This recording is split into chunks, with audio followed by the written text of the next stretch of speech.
वंदे पुरुषोत्तमम।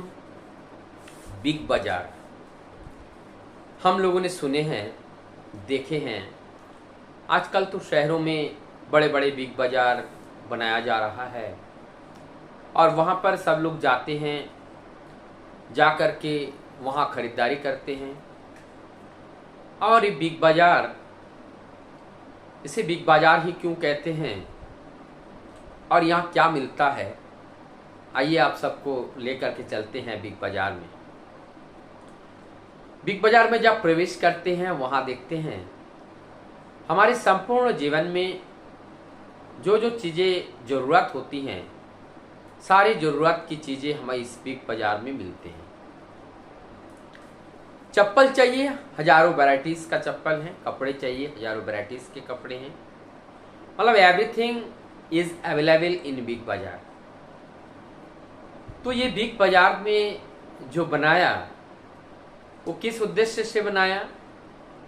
इस बिग बाजार में मूल उद्देश्य हैं जो इसके मालिक हैं, कुछ कमाने के लिए।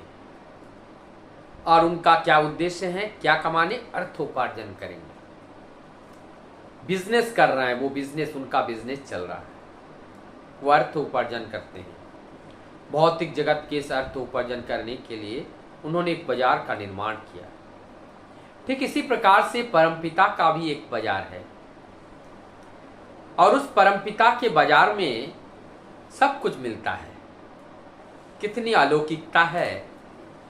देखिए, एक चींटी भी आनंद में है, एक बीमारी व्यक्ति भी हंस रहा है, सिर पे बोझ लेकर भी कोई हंस रहा है, कोई एसी में है तब भी वो कभी हंस रहा है, कभी रो रहा है। मतलब कहने का मतलब प्रत्येक व्यक्ति खुश भी है, दुखी भी है। किसी क्षण वो सुखी है, आनंद में है, तो किसी क्षण वो दुख में है। ऐसे निरंतरता के साथ ही चलती रहती है।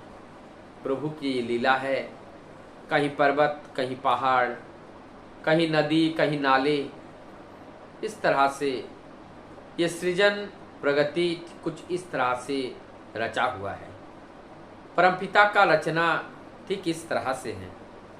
यहाँ पर कोई चीज़ की कमी नहीं है, लेकिन यहाँ पे दो चीज़ें हैं जहाँ बिग बाजार एक मालिक ने निर्माण किया। उनका लक्ष्य है कि अर्थोपार्जन करना। कोई कैसा भी करे, लेकिन यहाँ से खरीदारी करे, यहाँ आए। लेकिन और ये जो परमपिता का बिग बाजार है, परमपिता के बिग बाजार में है ठीक बिग बाजार की तरह सब कुछ मिलता है, सब कुछ यहाँ होते हैं।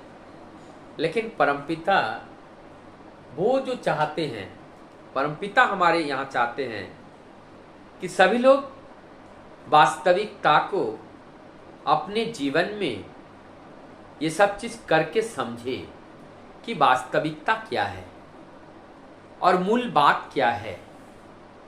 और ये समझने के बाद जब मूल बात को समझ जाते हैं तो बड़े आसानी से मालिक से परिचित हो जाते हैं, मालिक से एक पहचान बन जाती है। देखिए, यहाँ पे कितना नियरेस्ट है। जहाँ बिग बाजार के मालिक हैं वो हमसे कोई संपर्क स्थापित करना नहीं चाहता है, केवल संपर्क स्थापित हमारी अर्थ उपार्जन के लिए वो करना चाहता है। लेकिन इस बिग बाजार में परमपिता के जो बिग बाजार हैं उनका उद्देश्य है इस बिग बाजार में से कुछ अपने जिन लोगों को उन्होंने छोड़ा है, किनके पास, मतलब कौन सा हमारा ऐसा बेटा है, ये सारे सुख सौंदर्य के जो सामान हैं मिलने के बावजूद भी जिनके मस्तिष्क में मेरा चिंता है, ऐसा बच्चों को वो चुनाव करने के लिए इतना बड़ा बिग बाजार का निर्माण किया है। क्योंकि वहां पर वो यही देखते हैं कि इन लोगों को हमने सब दे दिया, अब देखता हूं कौन अपने बाप के प्रति ख्याल रख करके जीवन को चलाते हैं। और जो अपने माता पिता, अपने गुरु गुरुजन के प्रति ख्याल रखकर चलते हैं, उनका निश्चित रूप से हमारे साथ मुलाकात होती है। परमपिता कह रहे हैं कि हमारे साथ उनके साथ मुलाकात होती है, लेकिन हम सब कुछ पाकर एक मधुमक्खी की तरह मिठाई के ढेले में बैठ करके अब हम खो जाते हैं कि हमें केवल पेट भरना है, लालच में पड़ के जीवन नहीं गंवाना है। ये अगर किए तो हमारा अस्तित्व ही मिट जाएगा। ऐसे जो मिठाई के ऊपर अनेकों मक्खियां इस तरह से अपने जीवन को मिटा देते हैं।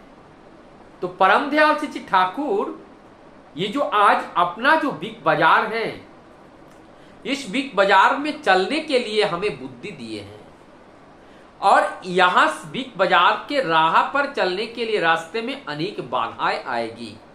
वो काम, क्रोध, लोभ, माया, मोह, मत्सर्य, ये सारी चीज आएगी।